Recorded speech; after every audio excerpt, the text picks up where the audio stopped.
really robbing her. But they're being paid. There are people that rob houses and get paid to do it. Their own house, though? That's like a setup. It's not their house, believe it or not. The robbers, they don't live there. No. Amaranth and her husband. Okay, if I pay someone to come and rob this studio, are they not robbing the studio just because I paid them to do it? It would be a questionable thing. I don't think there's much questions to it. I think that's pretty cut and dry. It would be questionable. I watched like 15 seconds of this, and I asked myself, why are they doing this on stream? Content. I guess, but she does softcore porn. Why are you even showing your husband at all? Get him the fuck out of there. Because it's Amaranth. She can do whatever the fuck she wants. Yeah, I understand that, but get rid of it. Well, oh, wait, maybe she's like, you can be the next husband. I'm fighting with this. Oh my God, I just saw through the whole ploy. True. Why does he treat you like that, honey? Husband tryouts. There you go. Oh my God. We're so smart. Just like that, boom. Whole thing, fake. Okay. Twitch adds the most obvious fucking thing 10 years too late, DVR. No. Is it? Is it even added yet, though? Testing. A new stream oh, wait. display ad format that plays a muted video beside the main player. Oh, it's not even DVR. Never mind. Twitch is testing a new stream display ad format that plays a Why muted. Is he reading the same thing I just. Because I'm trying to understand how this is. Hold on. You know what? Okay, oh, look, it's working right now. It's muted. Yeah, it's just.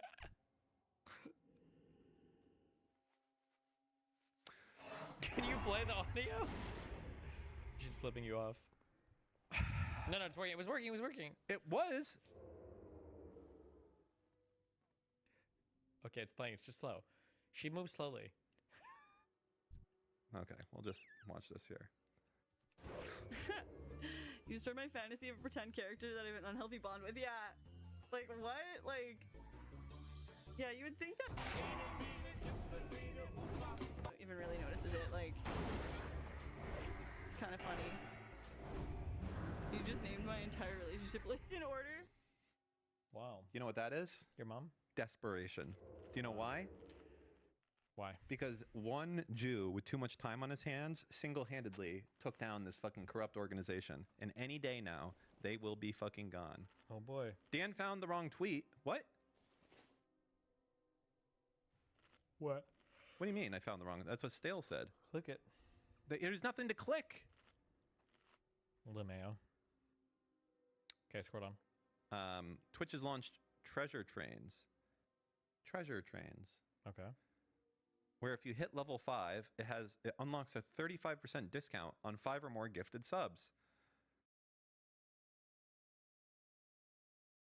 Okay. Who gives a shit? We have a treasure train right now in DGG chat. Make sure to give subs, guys. Go, go, go. Okay. Okay. Doki Bird. The fuck is a Doki Bird? Scammed by PC building company that claims it took 120 hours to build one computer? This person's... I don't even need to read it. I've seen... All I've need to seen has been seen right now. That's it. Judgment has been made. Doki Bird is a fucking moron. And they should have known. No, and what? Look at all this text. Full statement by the charity. Okay, click it. What happened? Oh. Wait, why all this? Why the dink donks? Oh, sorry. You gotta read this whole fucking thing? I just click it and I can scan it in 2 seconds. Locked in. Okay, 2 seconds. Wow. $7,500 to build this PC and they didn't even get it done in time for the giveaway, charity giveaway? Yeah, it's bullshit. He's an idiot. Yep. I told you. Quick. I'm fast like that. Botez says, God, this is... I thought... I couldn't believe when Amaranth on my stream said she held all that crypto. I think I said, like, why would you need to not ever say that again? I think I literally said that. Don't do that. This is like holding crypto, first off, is in general. Mm-hmm. Stupid. Hold gold or something. And not even hold gold. Hold like stock in gold. Why would you... Like, this is just like... I heard that Amaranth got robbed. Can I get robbed, please, also? Sorry, my fault. My bad. It was playing. It's just slow. What percentage of your saving are in crypto? Please don't ask this because it's going to make my parents upset. guess what percent of my liquid net worth I hold in crypto. I'm just curious what you guys think. Can I? I'm gonna. I shouldn't say something. I'm gonna say anyways. Oh. This doesn't look like anything like what I thought she looked like. Is this like another sister? What do you mean? I thought she looked completely different. She got. No, like different person. Like I know she had a sister, but I don't She's think got her a younger sister. sister called Andrea Botez. Okay. Wait, hold on. Well, hold on. Let's just watch this I first. said percent. Okay. Here's some interesting guesses.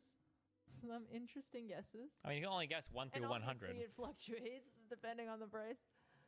I thought 10, but now it's going to 50. If it's more than 40, it'll make me angry. It's more than 40. So stupid. Like this is like the most like, hey, I'm sorry, are you a woman on Twitch? Do you get a lot of harassment?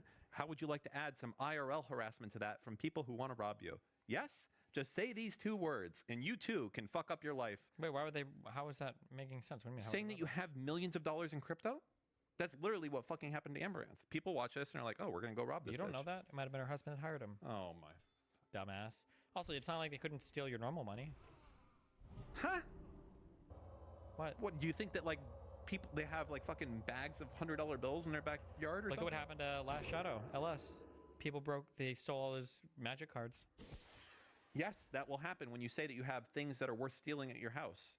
She might not have a crypto at her house. Like for instance, do you think she has Bitcoin at her house, Dan? Do you think it's in her house? I think the key to unlock the crypto is in her house. You don't know that. Could be somewhere else. Well, you go there with a pipe and you keep hitting them until you find out. Like that's how it happens. Like I don't know why you would say this. It's just. Okay. Do you disagree? Would you? You know, I don't even I have care. 5 million in crypto. I'm announcing it. I'm calling it. I do. If anybody wants it, you can come and pry it. Come and fucking get it. It's right here on this dead fucking thumb drive. Hands, okay. I got so many guns. Let's go. Yeah, I boys. know. I see them all on your stream. Good. I got my silencer today. Good job. I put it on the gun. Is it real quiet? I didn't shoot it yet, Oh. but you know, it's like okay. Got a new knife today too. Also, Wait, you have to you couldn't like set a target up inside and shoot a real gun at it, right? you want to know something? You're not supposed to, but if you get 22 primers only, you can, because no one will hear it. It's really quiet. Well, so you make it sound like you can't. But you're shooting a gun inside. So you're not allowed to. You just Legally? said no one would hear it, which would imply that's like saying like, can you kill somebody? Let me tell you, if Okay, you do okay, it in the ocean and you dump the body immediately, you get caught. You're good. Okay, a 22 primer only shot could. What does primer only mean? There's no bullet. There's no gunpowder. How does a bullet just go? It's like 22 short. No, there's a good amount of power in a primer. What are you giving me that skeptical look for? I've shot them. Don't ask me. At yourself? No, like in my backyard. Like I was bored. I had like a little bolt Oh, so action you admit to breaking the law. in my backyard. And not here, in another state. But yeah. Oh, in a state with probably even more stringent laws. Okay. I mean, it's just there's so little power behind it. It's like a BB gun, kind of. A little bit. I don't know the amount of, what's the word they use? Foot-pounds? No. I don't know. Fucking killing power. Torque. No, I don't think it's torque. Oh, that doesn't sound right. Okay. All right, well. Wait, is that bookshelf real? Which one? Somebody said the bookshelf isn't real. No, I don't care. Go ahead. Looks Go to like the the next IKEA one. New Google logo. Saw it. Don't care. one. Wait, I care. There you go. Holy shit, that's crazy. PSI. It's not PSI. It's foot. It's. I think it might be foot-pounds of energy, or some shit. We just say newtons. Something. It's like pounds of energy. Something of energy. Fuck. I'll know it when I hear it. Okay. Kilograms. That sounds good. I don't know who you're typing to. Your mom. Unable to punch any more. You were like 6 months late with this joke and it doesn't work anymore. Oh, You kept asking how many times I shot my alien. Probably like a half dozen times, I guess. But for some reason, It's only shot it once. I think you just need to find like different ammo for it. You find ammo that runs. Well, good last time I shot it, I ran 2 full mags through it without it jamming. So maybe next time. Do you feel like you can stay on target super easy with it, like follow-up shots? Yeah, Yeah? Yeah. It's like that good for it's killing. like boom, boom, boom, boom, boom, boom, boom, boom, boom. And like the sight's not moving the whole time. it's pretty crazy. That much of a difference over a normal one. Yeah, it's unbelievable. Yeah. What's the other one that does that besides the alien, where the sight stays the same? I don't know if there's any other gun built like that. But is it reliable? That's the problem, right? What do you Like mean reliable? my main battle gun for my pistol, it's just like a Glock clone. But it's fucking reliable. Like and I Glocks just are told you that reliable. it fucking jams like crazy. So just don't miss the first shot, I guess. Revolver. They need like a, yeah. Revolver's always good. Okay. Whatever. Did anything ever come from the Bitcoin split like 2 years ago or whatever? Oh right. What was it? We had Bitcoin Classic and Bitcoin. No, it was They wanted to increase the hash table size or something for more transactions, and then the loyalists didn't or some shit. Fuck, I forget the name of it. That feels like I'm so long ago. You want to know something crazier? You ready for this? I'm ready. Tell me. There are people, How many? a few dozen, Okay.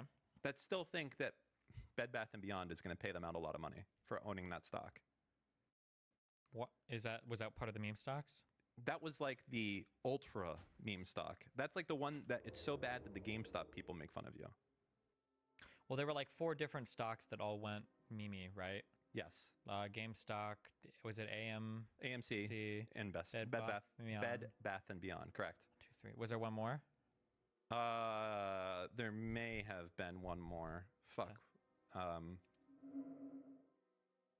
Whatever happened to that super strong or super stonk subreddit? Are they still bag holding? Yeah, Are they? yeah, to GameStop. But GameStop is like worth billions now. What do you mean? They paid off all their debt. It's like the most company that I don't know. Yeah, but I don't think they're doing good, aren't they? I thought they were looking at. They just keep selling shares and keep buying them. Like this is a company. I think they have billions of dollars of free cash right now. But I don't know a single person that has ever walked in to a GameStop ever. But because they have so that many stock is still massively inflated. yeah, I guess. because they have so many fucking bag holders, it won't go down. Damn.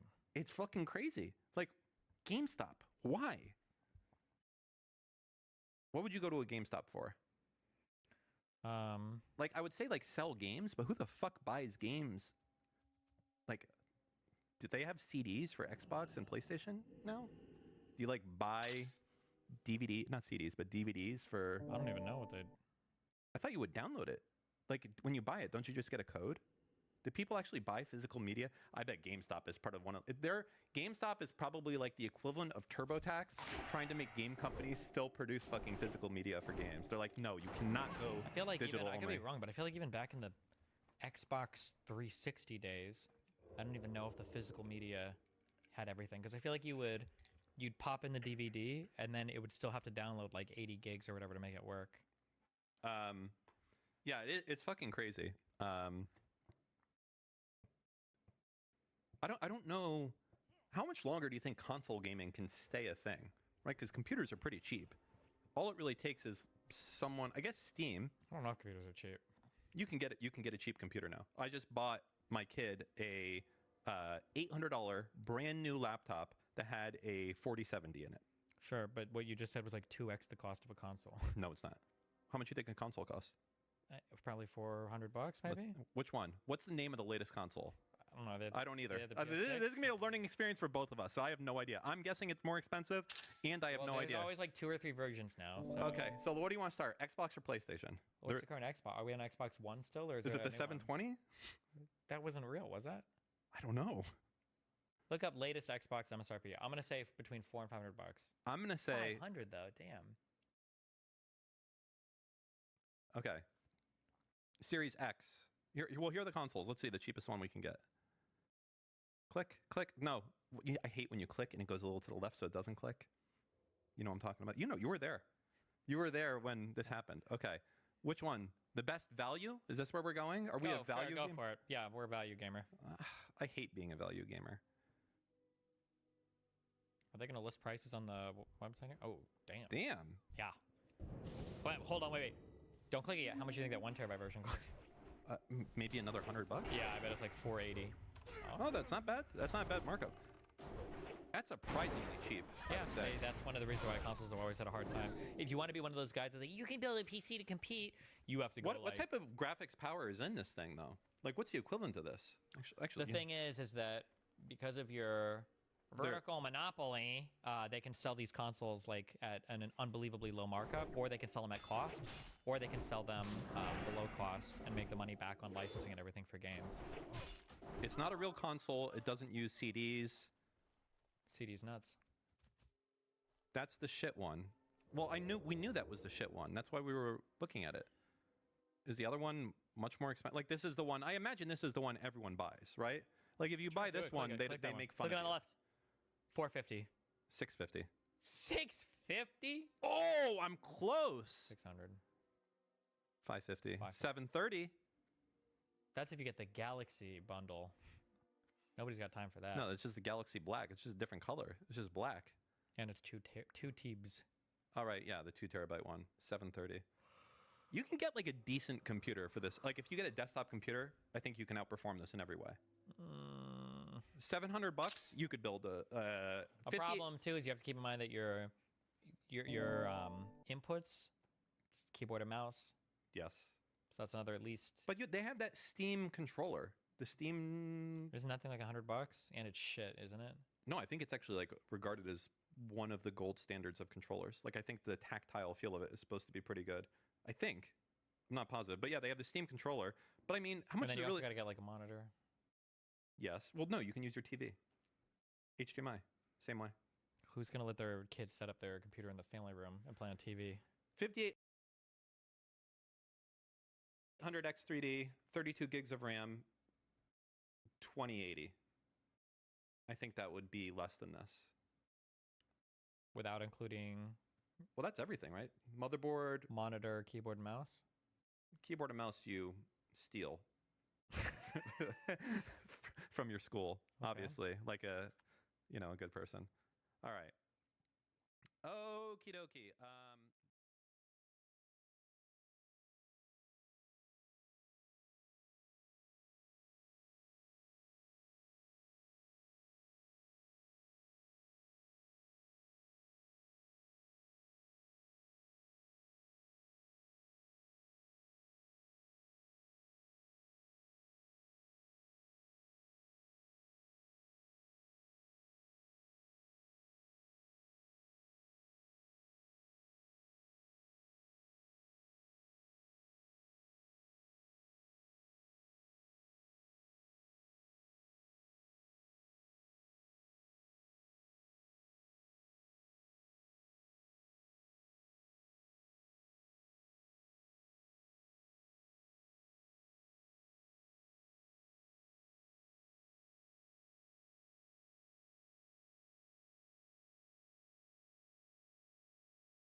make jokes. We can't be rhetorical. We have to kind of go through this translator and be, as Tate said at the beginning, you neuter yourself. They want you neutered with the chilling effect from these free speech regulations.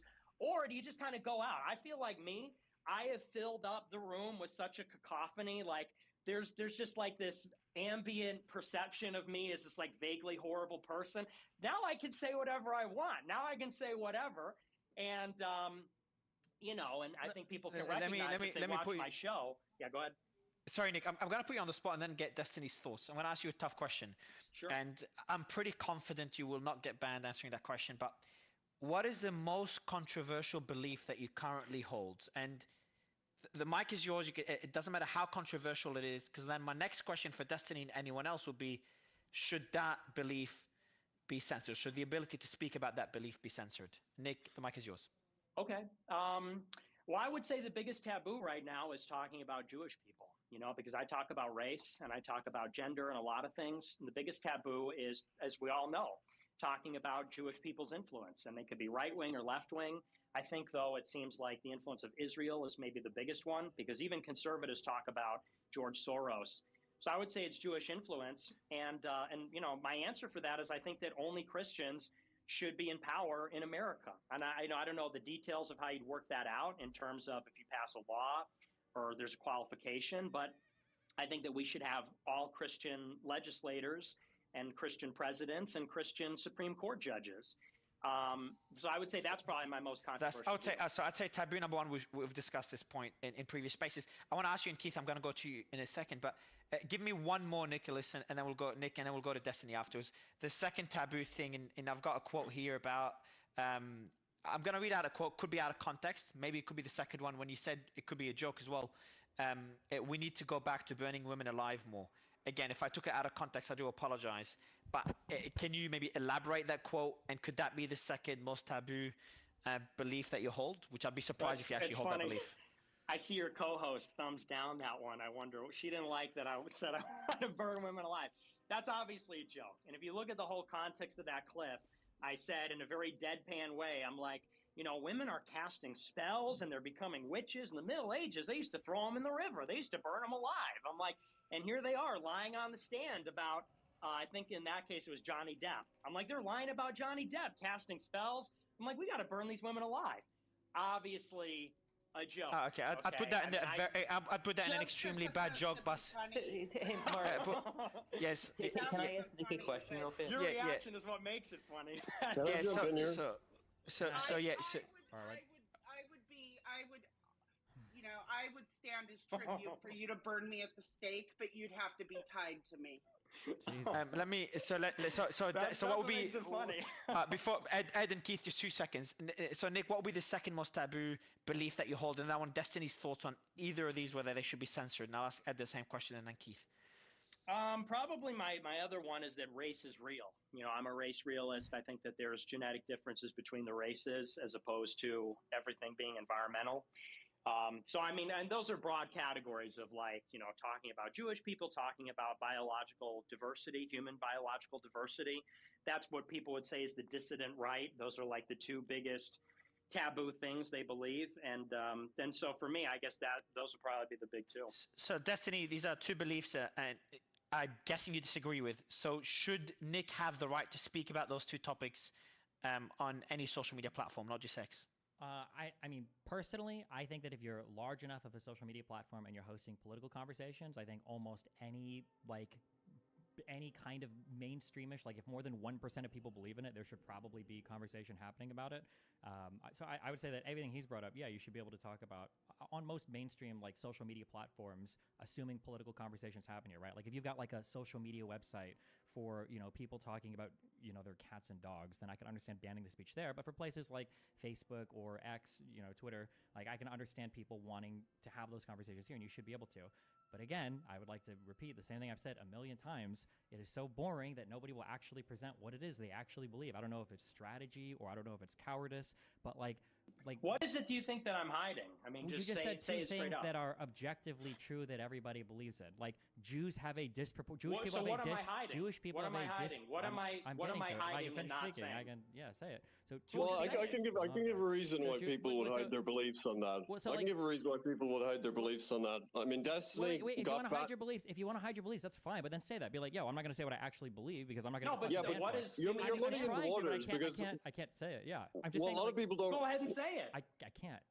Okay. Go ahead right now. Say a minute ago that the Jewish thing was a myth and that like Jewish people don't have a disproportionate amount of power in the media. Who would say? Wait, hold on. true thing? It's two things. Okay. One, Jews obviously have a disproportionate amount, and far more than the media, probably politically. I'm not surely hearing what I'm financially, hiding. I'm surely- not hearing yeah, what what I'm you're hiding is you you made don't that think. accusation 3 times. Oh I'm my not God. hearing an Can example. I finish a sentence? I know you're excited. Yeah, to get answer back the here. question. Answer the. You're talking about other stuff. I'm Answer trying the to, but you cut question. me off like every 2 No, seconds. you're not. You're going in another direction. Name one specific example, because you said it now like 5 times. Yeah, Oh, okay, you're and I'm gonna hiding. have to You repeat won't this. say a I'm real trying to view. get my answer out. Say it. Eventually, you'll let me do it. I know you're Okay, excited. let's hear okay?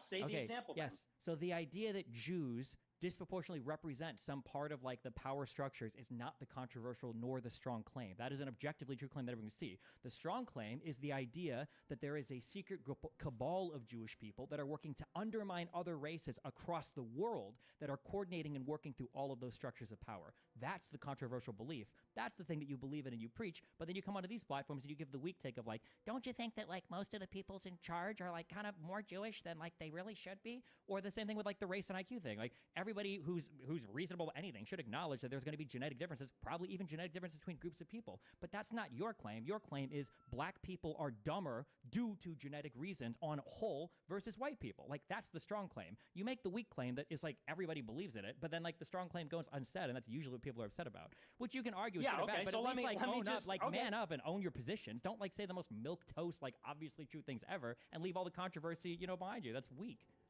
Yeah, see, the difference is that when you say these things, you're rephrasing them in the liberal perception way. You say, well, if you believe in race realism, that means you believe black people are dumb. No, if you believe in human biodiversity, you believe that there are genetic differences between people. IQ is a heritable trait, and blacks have a lower average IQ on average than white people. That's also a statistical fact. That's also true in SAT scores. It's also true in IQ tests globally and in America.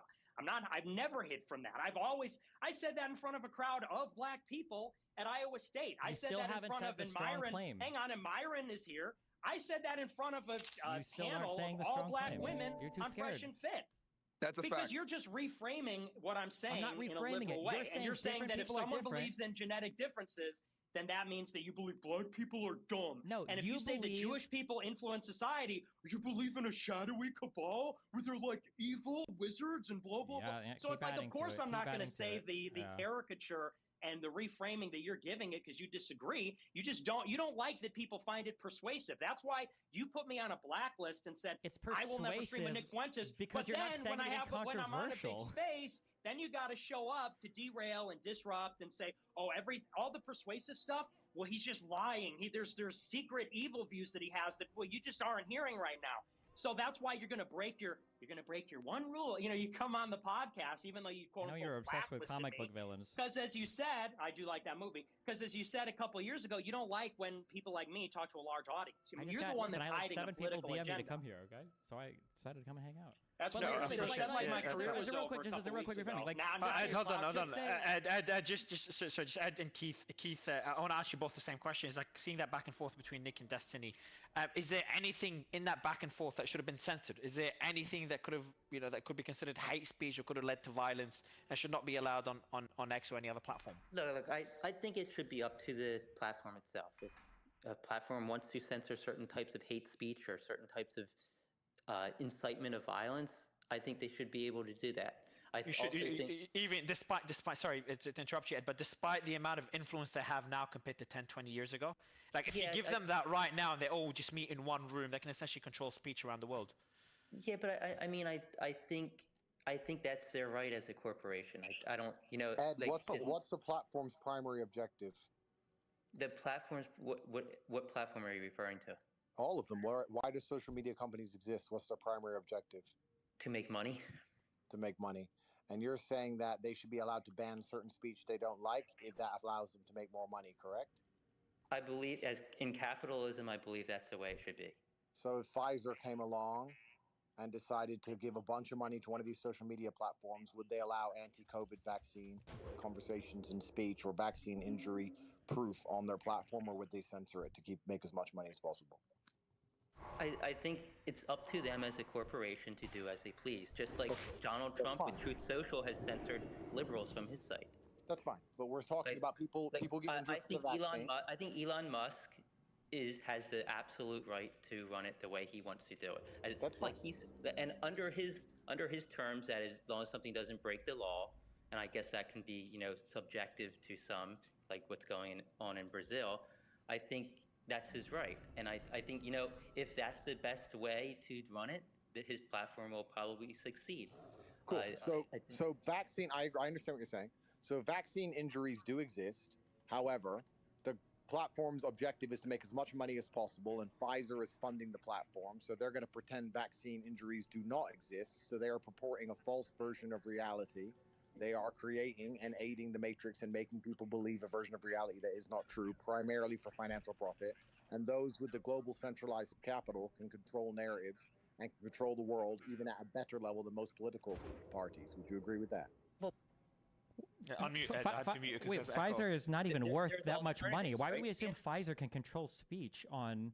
It's an example. Yeah, see, Ed, so go ahead. you keep blaming it on the advertiser, the company that's paying these companies. It's up to the media company. It's up to their shareholders. What's in the best interest of those companies? That's how capitalism works in America. That's what I think most conservatives embrace. They embrace capitalism. Let the companies make up their own mind. If one business idea is not going to work out, if people don't like that, they're going to move to another platform. And we're seeing that with a lot of people who are moving away from Facebook and onto X because they don't like this level of censorship they're getting on other platforms. So they move to X. Just like the media, that you can watch Fox News, you can watch News Nation, you can watch, there's a plethora of different media outlets that you can consume if you don't like what one media outlet's putting out there. It's not the government saying, oh, the media can't talk about the Pfizer vaccine or say that it has side effects. If that would be an infringement on the First Amendment. But in capitalistic society, these companies can run the way they want without government interference. So if the government starts interfering and saying you can't run your platform how you want, then that's going to be the government interference, and that's going to be against the First Amendment. Okay, well, that's another argument because there was Twitter files and there's a whole rabbit hole. People and the Twitter files also, the Twitter files showed that a lot of stuff went on. People requested a lot of things to be removed, and Twitter, being a publicly run company, publicly held company, they made up their mind on what they believed was best for their Let me simplify the question. Do you believe so what you're effectively saying, we agree on the fact that those with the money can control certain narratives and how they're perceived and discussed. Would you agree with that? Those with money definitely have more control, yes. Yes, and they can control on a public forum how certain things are perceived and discussed because they have the money. And when I say advertise, what I truthfully mean is donate and lobby. That's what they do. They donate and lobby to platforms to get their point of view. Yeah, of course, on certain platforms they can, but on certain platforms they can't. Like, let's say X. Just not it these days. I gotta give it a look. Hello, everyone. This is your daily dose of internet. They're just not it these days. I gotta give it a look. Hello, everyone. This is your daily dose of internet. These pranksters are really bad at being pranksters.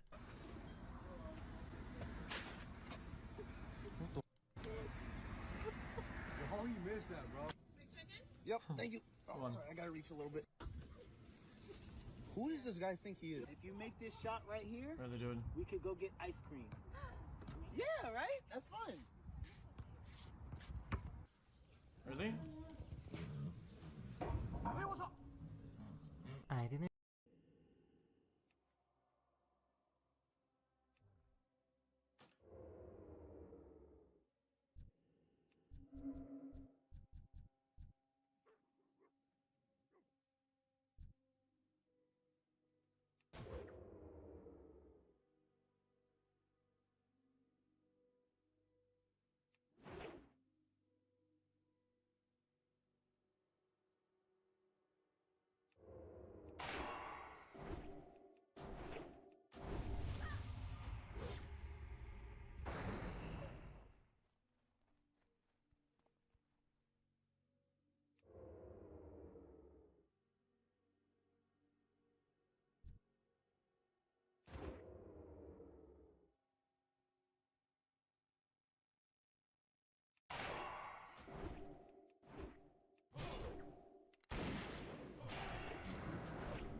There's something wrong with his dog.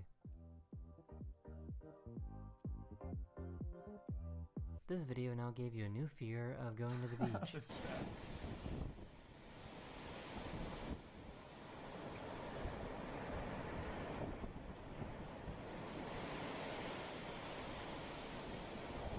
Huh? This guy. Chat, but what is that though? Chat, what is that? Huh? This guy had a bale of hay in his trunk and brought it through a car wash. Crab? Oh, hell no.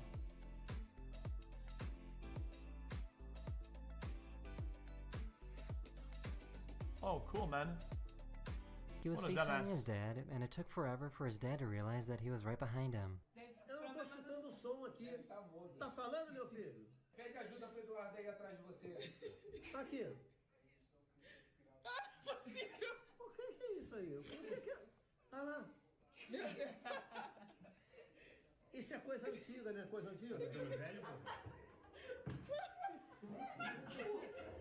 Holy loading screen. He thought his seahorse was in trouble, but turns out it just really loves bubbles. The hippocampus. I think it might just be dead, yeah. So, I guess this is how bunnies assert dominance with each other.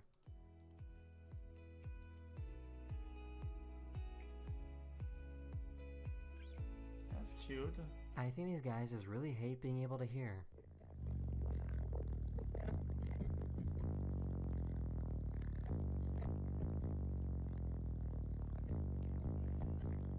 This guy realized that he could turn his neck into an instrument.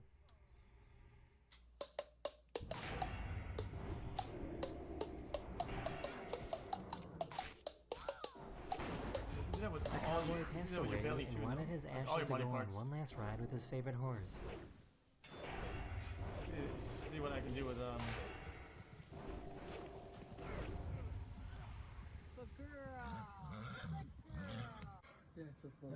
Stop, bro. Dude. Ah! Eh!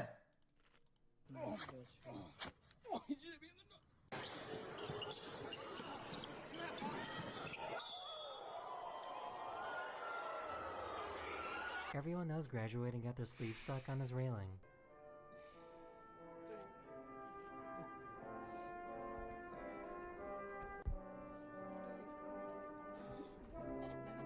Holy. This dog figured out how to open up the garage door.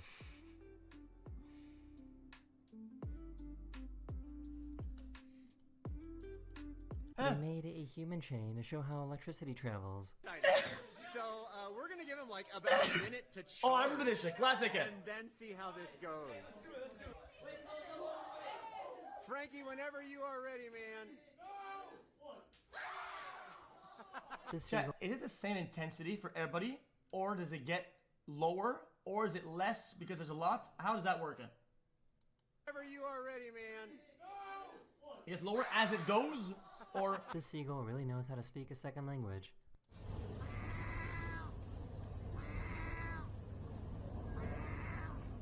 Same. I wonder if I could hit the car from here. Oh, resistance, yeah. Oh. Missed. So, I guess this is what it's like to own tree frogs. They should be evenly. Oi!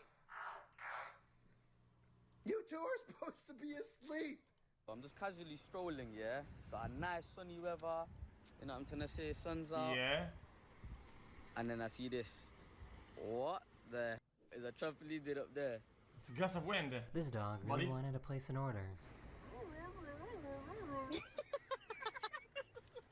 Everyone needs someone like this when they're graduating.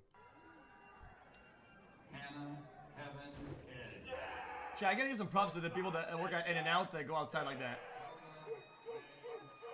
So, I think these people might be living in the apocalypse. Wait, chat, eh? For some reason, humans feel the need to be as Fire annoying tornado. as possible to animals.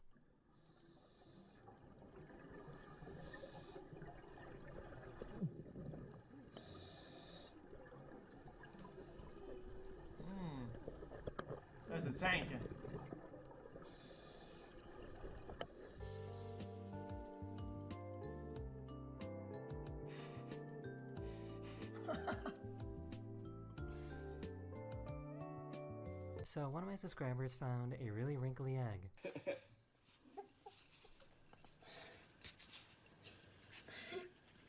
Cool. Looks kind of a mole. Oh my god. This looked like something straight out of a cartoon. I mean, that's gotta be fake, right? Surely. Ah! You okay?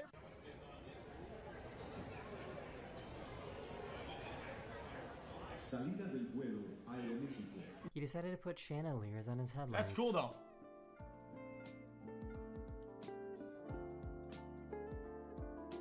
The unction.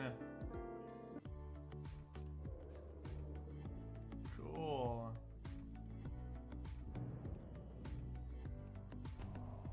This firefighting pilot brought this plane into this harbor to scoop up some water.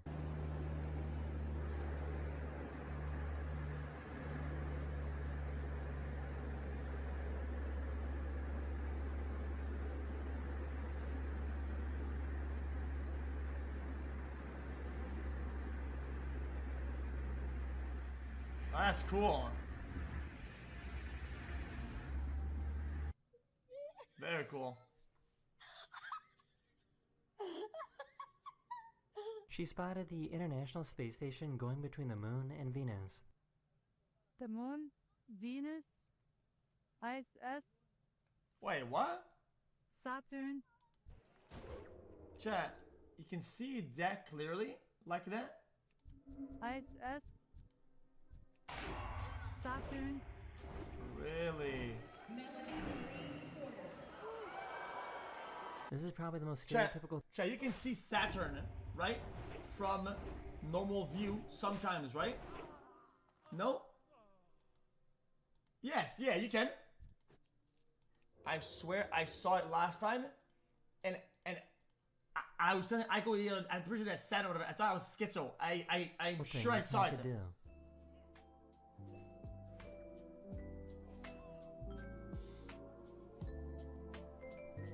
Como o povo diz que os bichos aqui em casa não são normais. Mas eu não sei por que o povo diz isso, né? Porque No, it had the rings on os it. bichos aqui são tudo... O que é isso, Biquinha? Aqui Dona Coruja tomando a cervejinha dela. Rebanção vem ali com o carro, né? Her own baby really made fun of her in the back seat. Yo! Can't do the rings?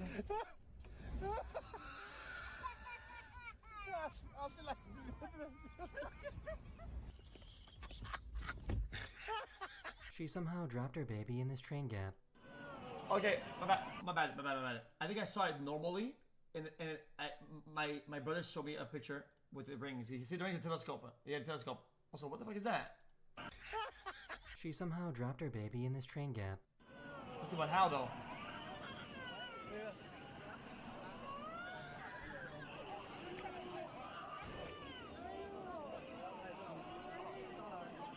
Unfortunately, that is the end of this video, but I hope you had a fun time watching, and I'll see you guys again very, very soon. Bye. Chat, let's not try to doing runs, right? Because I'm jumping into runs.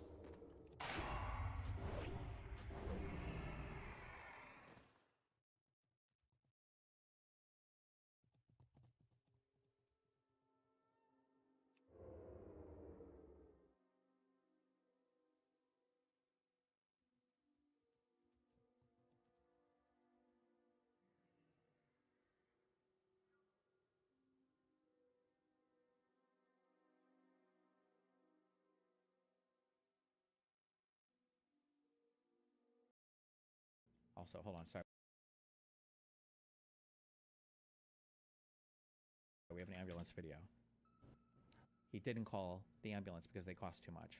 Thank you. My friend came over and we were making hamburgers. I was gonna have a good meal. We were gonna have a great day. It's gonna be fun. I had everything planned up. We had the Grim vs. the Billy and Mandy PS2 fighting game all set up for everything. We're gonna have a great day. And then, while he was cutting up the onions for the hamburgers, he ended up slicing a large part of his hand. I said, "Are you okay?" He said, "I'm not gonna lie to you, bro. This hurt bad." And I said, "Dude, you want me to call the ambulance?" He said, "Whoa, hold on now."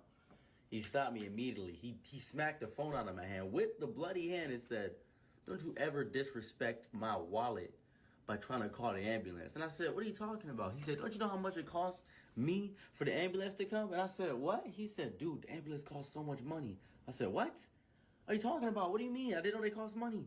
He said, "Okay, hold on, just go upstairs and give me some rubbing alcohol and some tissues." And he had like a big gash in his hand. So I was like, okay. And it was gonna get infected had we not done this. So we put some alcohol in it, we wrapped it up, and we did all that thing. And I was like, "What are you talking about? The ambulance costs so much. What do you mean?" He said, "Bro, it's like $200 an ambulance ride." I said, "What?" And I've been going to the ambulance a lot. I've just been calling them up just to josh around, to be quite fair with him. I was like, "What are you talking about?" He was like, "Check your debts and see what you owe." So I looked at my debts online. I owe my hospital like $7,000. I ain't know I owed them that much. I was like, "What? I'm sorry." He said, "Yeah, bro, they can get you for that. They get debt collectors, man. They get serious." I'm like, "Oh, I didn't know that was a real situation. I had assumed that I could just get away with it forever." He was like, and he got lightheaded and he passed out. And I said, "Oh my God, I don't know if I should call the ambulance or not." And I was like, I guess I'll call the ambulance. So I called the ambulance because I was scared. I didn't know what to do. I was terrified. So I called the ambulance. And he said, after he woke up, he was an ambulance. They got him on the IV and stuff like that. They got him over resisted. He said, "Bro, this is going to affect my bottom dollar so much." I said, "Your bottom dollar?" He's like, "Yeah, man, I ain't got that much money, bro." And then he was like, "I don't like this, man.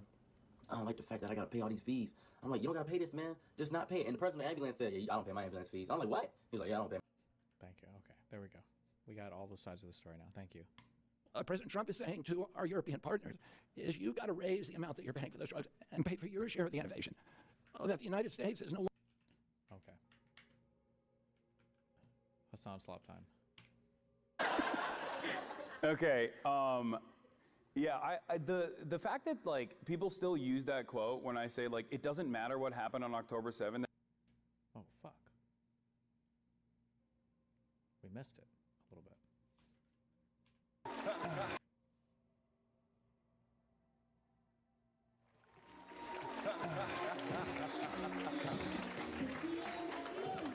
Why? What is this? Okay. Wow. What do you think of that music? That's the perfect intro music. As soon as there was an Ethan Klein mention, I was like, "Oh, I'm surrounded by fans." Yo, I'm so excited to be here. My name is Instead Herndon. As they mentioned, I'm a politics reporter at the New York Times, and I am on the board of advisors of the Institute of Politics. And I'm super excited for us to be here with Hassan Piker and to lead this conversation today. I know they went over some of this stuff before, but I will re-emphasize a couple things. You know, this, like a lot of IOP events, is meant to stoke political discourse, to engage in discussion, and even a little good-hearted debate. And I think that we're going to see some of that today. But it's also to engage with students. So there will be student questions at the end. And when you see the microphones come out, you do not have to wait. You can start lining up at that time. But I am going to jump in here. And I think my questions are really going to go in a little bit of an arc to learn more about kind of where your career, how you found yourself here, and then get to some political stuff more towards the end. I think we broadly know your path, going from Young Turks to one of the biggest Twitch streamers in the country. But what is the origin of your interest in politics? And one of the, oof.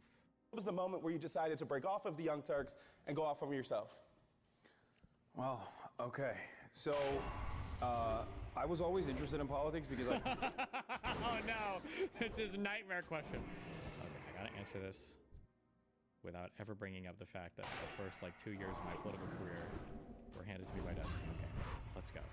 Well, okay. So I was always interested in politics because I grew up in Turkey, and it's you kind of get thrown into the realm of politics in Turkey because it's way more impactful, way more consequential than the way that a lot of Americans view it. And I grew up in the Erdogan regime taking power as well. And I saw a lot of that social conservatism and the immediate ways that it changed my life. I was a big fan of political cartoons. And I remember these political cartoonists that I used to read were getting sued by the Erdogan administration, which is not so dissimilar when you think about what Donald Trump is doing right now. And there's definitely a direct analog there.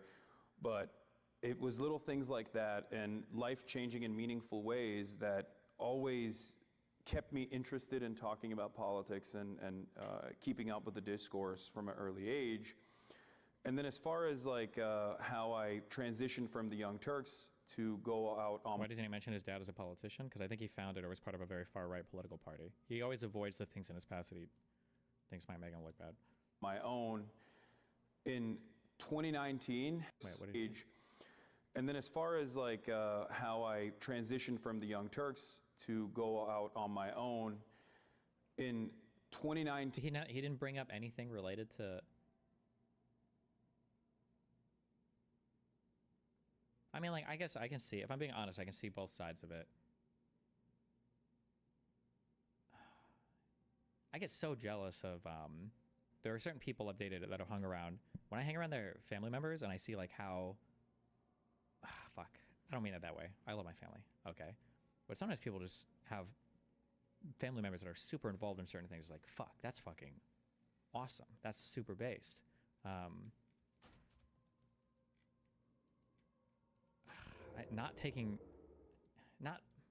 don't know, there's something that feels wrong about, like, not mentioning that, I guess, whatever. Like, you're so incredibly lucky that you had a dad who was a politician, that you got to go to a nice, cushy private school when you were in Turkey, that you have an uncle that has a media company in the United States. I can understand, I guess, if you're in that position, you don't want to bring that stuff up because you feel like it takes away from your own success. But, like, Jesus, that's insane to just gloss over all of that. But I had a unique moment, let's say, on stream. I had a heated gaming moment where I said America deserved 9/11. And the thing is, when you're a leftist commentator, when you're in politics and the leftist space, like, you always get doxxed, swatted, death threats. It's something that has been, a part of the job, unfortunately. But this time it was different because it was on Fox News, and Dan Crenshaw was crying on Laura Ingraham, and all of a sudden, the death threats became way more prominent, and they started yelling at, like, other random people that worked at the Young Turks as well. Like, the key grip was getting doxxed, and I was like, this dude is not, this is. You're calling your parents low achievers? No, my parents were just interested in way different things, but they did make amazing sacrifice. Like, I'm super happy that I got to go to a high school that I went to, and I mean, they're decent smart people. They must be. I came out of it, but this is my dumbass. Like, don't dox the key grip. And I didn't want that kind of unwarranted attention to go towards other people for things that I was saying and doing. So that was my first foray into wanting to go out on my. Wait, Hassan's father is a politician. What the fuck? Yes. What is this? Mehmet Baket Piker, I don't know how to pronounce his name. He's a political scientist and economist who served on the board of directors and is vice president of Sabancı Holding, and who is a founding member of the Future Party in Turkey. And then his mother is an art and architectural historian who teaches at the New Jersey Institute of Technology. And then his uncle, Cenk Uygur, is a political commentator and co-founder of the Young Turks. It's just insane to not mention any of that part of your upbringing at all, but whatever. And I went full-time in 2020, and I started live streaming every day. And by the end of 2020, I had become a fairly sizable content creator on the platform, one of the biggest content creators on Twitch. And I'll say, I've since then, I've also invited a lot more negative attention to myself, but at least it's just me this time, so. We hear a lot about how these new internet spaces are apolitical. A lot of your kind of colleagues in the Twitch space stay away from politics. I'm wondering what made. That's not true. They touch on cultural, political issues a lot, but okay. I mean, I know it's kind of natural to your interest. Oh my God, this has to be so challenging for son. How do I navigate this? What got me into it? I can't bring up Destiny, can't bring up Destiny, can't bring up Destiny, can't bring up Destiny. Sorry, also, wait, real quick. I'm sorry, because I'm not trying to overplay myself, okay? But, like, who has that streamable of him when he was talking, like, back in the day when he talked about how he started? Who's got it? From politics. I'm wondering what made you, I mean, I know it's kind of natural to your interest. Why do you think talking about politics works for you on the platform? Like, what are the ways that you have learned to kind of crack that space if others haven't? Yeah, I mean, at first I wanted people to talk about politics because I thought, like, there were a lot of progressive people out there. I thought it was, like, good to show that progressive politics is not shameful, that people shouldn't be afraid of speaking their opinions on these matters. I would be I'm trying to think. I would just be so irritated if I was like if Nathan got into live streaming or like started doing all that shit. I'd be like, what got you into it? I mean, to be fair, right now I try to keep him separate from my stuff, but he's also younger. I guess he's only 14. But like, if I integrated more or whatever, and he's like, oh yeah, I just decided to do it for whatever random reason, and people didn't even know his dad was like a streamer. It's like, motherfucker, what do you mean? It's like the it's like the fuck. Who is that NFL the football meme or whatever? Where it's like the dad like takes him to all the practices, practices with him and does all this shit, and then eventually the guy wins the Super Bowl, and he's like, I want to thank my mom. It's like, damn.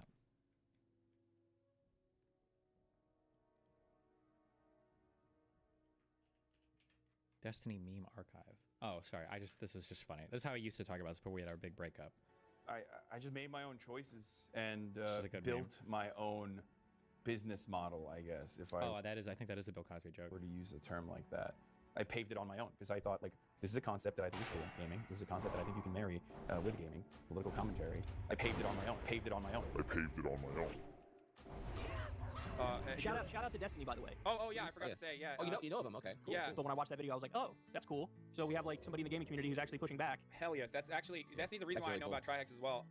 If Destiny was my roommate, I'd get him laid all the time. Not good, right? I was like, all right, whatever. Well, I don't have just anything. Like, I don't have anything. I have no option. I'm in the next 11 days. So much so that, like, Steven was DMing me on Discord and saying, hey, you know what? If you don't have a place to live, buddy, like, you can come stay with me. It's okay. What a good guy. Destiny is a great guy. Oh, yeah, watch out. He gets real rowdy with that. Here, for all of you guys, is here, Fish and Death. I was poisoning this dog then. That's what happened, by the way. Destiny playing. Okay, wait, hey, listen, I love you. What?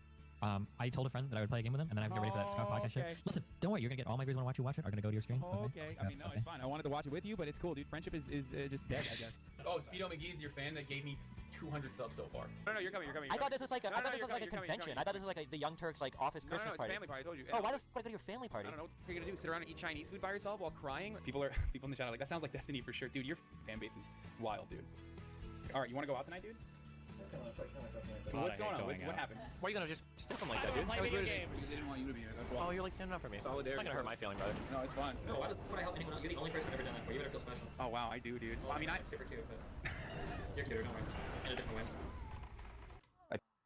Fuck, am I crazy? Wait, I thought there was a clip where he literally was saying something along the lines of like, there's no way I would have made it early on without the support from Destiny's fan base. Am I making this up? I feel like I remember hearing that.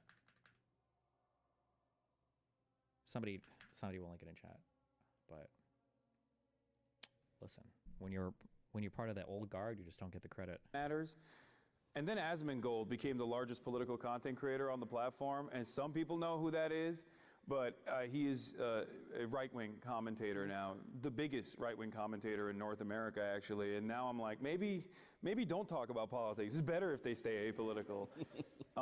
But for the most part, I think like the apolitical nature of this space is just a way to shelter your more reactionary tendencies in general. What do you mean? God, I hate the fucking the word slop shit when he talks too. Oh my God. The apoliticalness is a way to shield yourself from more radical. Do you really think the average person is thinking that? The average person probably just doesn't think much about politics. Jesus. A way to shelter the apolitical nature of this space is just a way to shelter your more reactionary tendencies in general. Come on, that's bullshit. People say that they're apolitical, or they say that they're operating off of common sense beliefs, but usually that just simply means you're right-wing and not open about it, at least in my experience. Like that might be true maybe in like the quasi-political podcasting space, but like for Twitch streams and stuff, I think most people just don't probably think about it that much. And actually probably even for the majority of the podcast space, I'm probably just overrepresenting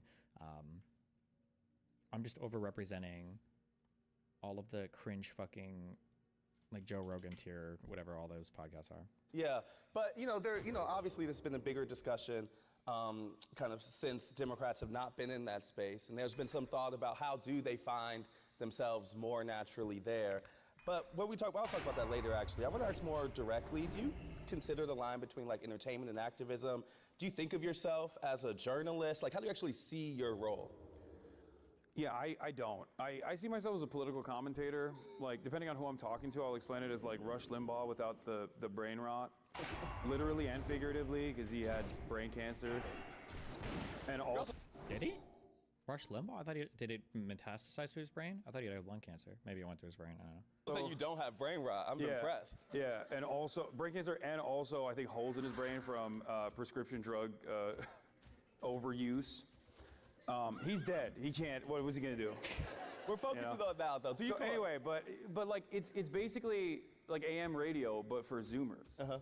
So that's the way I describe it to people. And I do find myself to be more of an entertainer than an activist. Even though I do engage in activism, I always stress that, you know, I'm simply an entertainer, and I'm trying to urge others to go out and organize as well, because like, I'm just one person, and I would be saying these things even if I had 30 people watching me.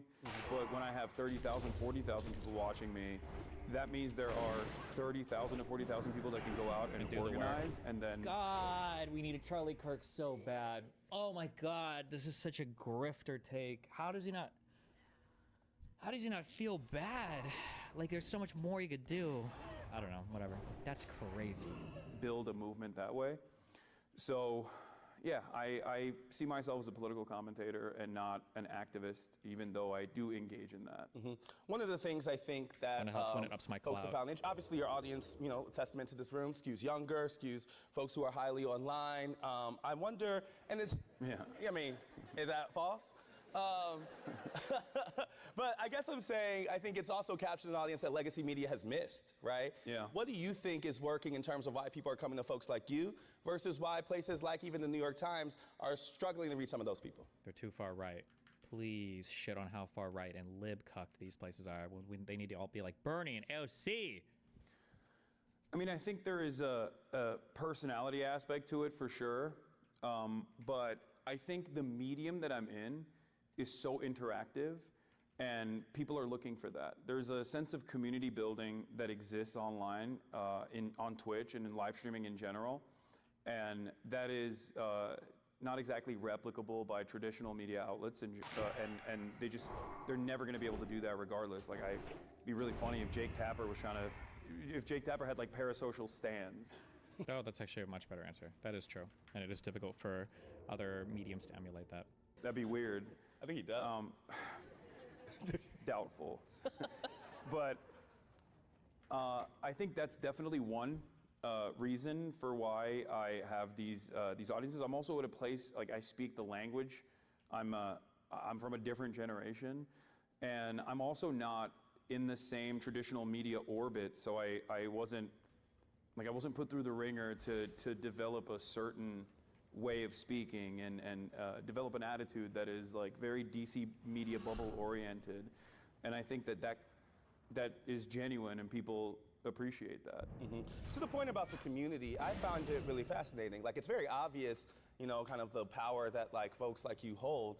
I could say I could add up every CNN hit I did of all last year, and it did not derive enough interest or followers or conversation as doing one of those streams. But I also wonder if that creates a kind of feedback loop. Like, when I'm doing a story, I don't have to really think about audience or immediate kind of reaction. Do you feel kind of a pressure because you're in a kind of continuous relationship with audience? I mean, do you worry about saying some stuff because the chat won't like it? No. I yell at them all the time. Trust me, there's gonna be dudes on the microphone today. There would have been an opportunity for an insightful answer here, because there is a pressure created from the audience. Even the fact that you're yelling at them demonstrates that there's a pressure exerted there that isn't present in traditional media. So that's an interesting compare and contrast. Like, in what ways is it better or different, and in other ways, what are pressures that you face? But the ego can't handle it. He can't admit that. That I'm going to be yelling at, most likely. It's normal. It's a normal part of the process. Like, some people, I think there are certainly people that are audience captured in that regard, but like, for me, I care. I'm way too stubborn and way too brutally honest and maybe a little autistic. So it's just like, I don't care if someone is disagreeing with me. Like, I will take a position that I believe to be true, and obviously I'll arrive at that position by analyzing the facts. Yes. And objectively. even if it's unpopular, my goal always is to educate people. And fuck. it would be interesting to ask him, what are some unpopular positions in leftist communities that you feel like you have? I'd be really interested in hearing the answer there. That's the thing. Like, I wouldn't necessarily say that my perspective that is fairly closer to a more orthodox Marxist perspective is oh wow all too common in American media. Most people have never he's not masked on at all. Encountered someone who is speaking about these things from the angle that I take. So I already assume that everyone that's listening in, that's tuning in for the first time, is not immediately on board with the way that I see the world. So I have no expectation that people are going to be in agreement with me. It's my job to make a convincing argument and to also instill some sense of class consciousness in people that are tuning in. Mm-hmm. You know, I want to stick on this question of kind of like community and how you kind of moderate that community. You mentioned to me when we were talking the other time just about the efforts you all go through in terms of chat moderation. And I found it really interesting because, you know, those type of spaces has been home for bigotry, slurs, things like that. How much time do you have to spend curating that community and moderating it? I mean, it's an ongoing process. It's always, it's something that I always have to work on because I have, a lot of other places will safeguard their community. They'll have like a paywall, like membership only access if you want to communicate. Some places will add like, you know, additional checks. For me, I want to have discourse. I want to have back and forths with people. I want to be able to educate people if they have questions on certain things. So I have a 10-minute follower mode, which means if you follow me for 10 minutes on my Twitch, you can say anything you want in the chat. And surely some people abuse that, you know, they'll come in and they'll try to antagonize or say heinous things. But in that process, like, I use that as an educational moment, and I also use every opportunity like that to basically say, like, these are the well-defined boundaries in this community, like what is permissible and what is not. And that's one way that we moderate the community. Mm-hmm. Wow. You know, to the point about the kind of audience capture, particularly around young people, so much of the discussion has been around young people's disillusion with the political process. I think you speak directly to that. You know, I wanted to see, like, do you consider yourself trying to overcome that disillusion, or are you just kind of relating to it? And do you think Hassan's career is over? No, what? Hassan is at such a size that the only time his career will be truly over is when he decides it is. In my personal opinion, from like a personal evaluation, the biggest threat to Hassan's career is kind of like ego related. So for instance, I don't think Hassan would ever have less than 10K concurrent viewers, because if he dropped to like under 15K, I think he would quit. Yeah. Consider yourself trying to overcome that disillusion, or are you just kind of relating to it and kind of wallowing it? Or do you see that kind of education piece as you trying to move people out of their disillusion? Oh, for sure. I think that disillusionment is a huge problem because it, everyone has a disillusionment, like telling people that Kamala and Trump will basically be the same thing, or that electoral politics is a waste of time, or tendency to. Why does Hassan go so hard to deny Middle Eastern Jews? I don't understand how it impacts being pro-Palestine, because part of the meme is that Palestinians were there historically always, and Jewish people are all just transplants. That's a big part of the historical narrative that Palestinians will fight for. I think that disillusionment is a huge problem because it, everyone has a tendency to fall to the whims of nihilism. Mm-hmm. And I feel like that's really bad for political progress in general. It's really bad for political mobilization in general. And so one of the things that I try to instill in everyone in my audience is, like, one, self-development for sure, to create some confidence in yourself, achieve short-term victories for yourself so you feel more confident. And have a little bit of control over things that are in your life that you have control over. But overall, I think I try to push everyone towards political activism for that reason, organizing, community organizing, or labor organizing with unions, because it's one way that I think people can immediately impact their material conditions in a way that's meaningful, and that I think inspires them to keep pushing for more and more, and hopefully build a larger network that can resist against certain things that this administration is doing. Mm-hmm. You know, you become a voice for Democrats really asking the why they lost question since the election. I just wanted to start by posing that to you as we start talking about change in parties. Why do you think Kamala Harris lost? Oh, where do I begin? I mean, I've talked about this so much at this point, but I mean, Democrats are zealots. Like they are they're so married to the idea of maintaining institutional control, maintaining the infallibility of institutions, and third-way neoliberalism, where they think that, you know, a little bit of market regulation, maybe with a lot more deregulation down the line, attack is how abundance, we're going to. The new, like, thank God, because these lefties were kind of like in the nervous zone where it's like, fuck, Trump is actually way worse than we thought he would be. We were going to say they were both the same, but now this abundance stuff is out. All of the lefty slop has moved on to attacking Ezra Klein and all that shit like this. Yeah, is how we're going to magically improve people's material conditions at a time when we have incredible wealth disparity and 600,000 people sleeping outside every night in the richest country on the planet, in the richest country throughout history. And I feel like people see these inequalities, and while mainstream media and many other resources that people rely on are constantly telling them, no, this is normal. Like everything that you see is actually normal. Like I think there is a great sense of discontent and anger, and if left unchanneled, you have right-wing reactionary movements that can take that anger, recognize it, and then move it to an unproductive place that benefits their political purposes, as the Trump administration so correctly did, by taking the anger and animosity that people felt and then saying, you're angry not because your boss is fucking you over. Can I curse here? Is that allowed? Okay. It's too late for that. Yeah. You're angry not because your boss is screwing you over, but you're angry because it trains people. You're angry because undocumented migrants exist on U.S. soil, and they're able to build on that anger. Whereas the Democrats, I think, were so uninterested in recognizing that, where they thought like, oh, it's a vibe session. Like, oh, people are not feeling the pain in their wallets. It was such a vibe session. I think that's one of the most vindicated takes.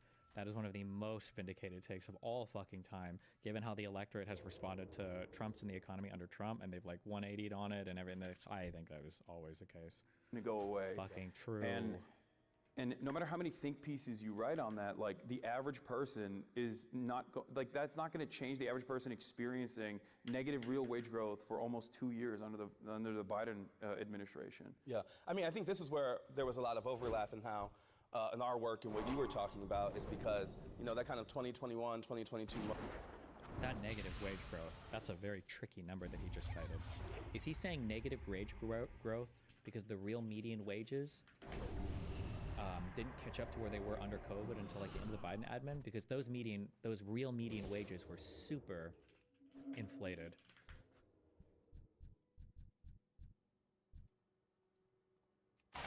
Is this what he was talking about, or 2 years? It is what he was talking about. One of the issues during COVID is a lot of service workers got laid off because nobody was going out to eat, nobody was spending money on shit like that, and people were working from home. And as a result, our real median earnings spiked dramatically because the people that were working were high-paid people. There were people that could work from home, software jobs, stuff like that. But to say that there was negative wage growth because we can't, this number is not reality. That is a crazy dishonest. I would just say that's a flat out lie in how he presents that, but okay. Moment when Democrats were trying to talk people out of their concerns really sticks out in terms of the reasons why they lost. But I guess I'm just want to clarify, am I hearing that you think more Democrats lost more so than Donald Trump won? Because there's another argument you could say, which is that, you know, he was affirmatively kind of shifting the electorate rather than it was the Democrats' failures at Central. No, I think there's always a push and pull. And yes, for that reason, I think the Democrats were definitely responsible for their own defeat, for their own demise. And they were responsible not in the campaign cycle. They were responsible early on. I went back and looked at my earlier reporting in the month of February in 2021. I was correct on everything. Where immigration was becoming a problem. We had that image of Customs and Border Patrol on a horseback, like whipping Haitian migrants at the border in Texas. And I remember even back then saying, like, if they don't actually go along with the mandate that they had, with the mandate that Biden had on his first 100 days of immigration, where he was talking about building pathways for amnesty and all these things, if they don't actually fulfill those promises and they don't counter message against the... We couldn't even get an immigration bill passed. You think we would have gotten something related to amnesty for illegal immigrants? Bro, you are crazy. Republicans on this issue, they're going to keep hammering this button over and over again, and the media is absolutely going to go along with it. And lo and behold, that's precisely what happened. 3 years after that, you had Biden on October 6th coming out and saying that they were unveiling this incredibly draconian, incredibly right-wing, white nativist, anti-immigrant agenda package that... White nativist? Holy fucking word slop. They said that a Oklahoma senator wrote. And it was basically Trump's 2020 immigration agenda repackaged and being sold to the American public as a Democratic bill after 8 years of constantly yelling at Republicans for being racist, for wanting to build a stupid border wall. Now they wanted to fund the border wall. And that is at the heart of the Democratic Party's failure, that they don't actually showcase a vision for a better future, and they shy away from policies that will improve people's material conditions. And obviously part of that is because they're captured by the same corporate interests as the Republicans are. But Republicans and the social issues that they can hammer on, the culture war issues that they can hammer on, are way more appealing than the culture war issues that the Democrats try to engage in a defensive posture over, especially because they're not earnest in that defense either. They're no more earnest on defending trans people than like Target is when they roll out, LGBTQ-friendly baby onesies once a year. Meanwhile, Donald Trump is like kicks trans people out of the military. Meanwhile, I think is it now illegal across the entire United States to do drug therapy for minors? Meanwhile, like yes, but it's just okay. In the month. Am I retarded, or is he saying that Biden should have been softer on immigration? Yes. This is the problem with all of the kind of progressive brain dead types, is sometimes because they're so ideologically captured, they will give you the exact opposite take. Usually what will happen is you were probably too soft on an issue and you needed to move, it's not, I shouldn't say soft. The direction will be wrong and you kind of probably needed to come back a little bit on it. So I think most people at this point agree that the Democrats probably should have taken a stronger stance on immigration-related stuff, that they waited too long and allowed Republicans to seize that narrative too much. But progressives will always give you the opposite. Actually, nope. Actually, they should have been even more extreme on it. They should have said even more, fuck the border, and that would have been even better. And it's like, I don't think that's true, but... Is it July? I don't even know when Pride Month is. June. I'm never defeating the allegation. Yeah, I'm like. I say I'm an LGBT foe all the time, and there you go. But it's just for them. Why do we need trans people in the military? We don't need trans people in the military. We need anybody in the military who can qualify for it and wants to be in the military. It's hollow. It's not real. It's not a real battle that they want to fight, and they constantly find themselves in this defensive posture, and they allow the Republicans to dominate discourse. They allow Republicans to lead on issues that they can win. Yeah, but I'm going to push there because isn't there also a public opinion problem here? Like the reason that Biden was moderating on immigration was not just because of Republicans, but because of a legitimate shift among public sentiment that Americans were growing more conservative on the issue. The reason they have, you see the Gavin Newsoms of the world kind of flipping their opinion on trans women in sports is partially because there is numbers that tell you that that's where the country is. Like, no, that's just because of... How's he going to weasel out of this one? Sometimes I hear leftists talk as if there's this like unrealized. Yes, this is a good question. I'm curious what Hassan's slop answer is going to be. This is how all progressives act. Every single person will agree with us. They just haven't heard our shit well enough yet. And if they have heard it, they haven't heard a good enough explanation. We do not have to change. We do not have to adapt. Every single person will agree with us. They just need to hear it said one more time. One more time, and then we'll have it. mass of leftists that just hasn't been activated. Yes. Is that true, or is that a matter of convincing a public? It's a matter of convincing the public. It has nothing to do with like how woke everyone is secretly deep down inside and like activating their potential or whatever, and everything to do with the fact that you have to constantly engage in counter messaging, and you have to constantly engage in messaging. Oh, it's interesting. He's like evolved some of his political takes a little bit. That's good. Maybe he's obsessively watching me. But this is good. But in the past, it was always like, we need to force the vote. We need to do all this like Jimmy Dore-esque, this retarded shit. But this is true. You do have to argue these positions better and then abandon them if they'll never be popular, or, I mean, stake a reputation on it if you think it's important enough to. And also on top of that, you have to have a unified agenda that touches every single person. Aren't you begging the question by saying qualify for it when them being trans could conceivably disqualify them? Loads of things disqualify you. Why would being trans disqualify you if you can do their job? And also on top of that, you have to have a unified agenda that touches every single person. And that's why class politics is so important. And I think that's the reason why now you see the Democrats actually leaning on the Bernie Sanders style of commentary, where they're like, they're trying to do a fake class first politics as well. But even Bernie himself is actually kind of captured. I mean, he's 800 years old, no disrespect, but even he finds himself like coming across as a little bit right-wing on some of these issues as well. Jesus Christ. I'm of the belief that I want to talk about two things when it comes to immigration. Number one is there's always two different polls that people never actually react to when talking about immigration. Even at a time when you had the highest approval rating for Trump's mass deportation agenda, right? I mean, this is straight Hitlerian policy. Like mass deportation of 20 million people, that's insane. You're gonna put them in concentration camps? What are we doing? Even at that point, when Americans were consistently asked mass immigration or mass amnesty, they still chose mass amnesty. What is this? What is this dichotomy? We don't have a world where it's just one or the other. What do you mean? Were consistently asked mass immigration or mass amnesty, they still chose mass amnesty. But no one ever presents that second option as a viable solution to this problem. And that is at the heart of the issue from the way I see it, where if you don't... If gender affirming care requires surgical intervention, couldn't that reasonably disqualify you from service? Why? Having surgeries makes it so you can't join the military at all? I don't understand.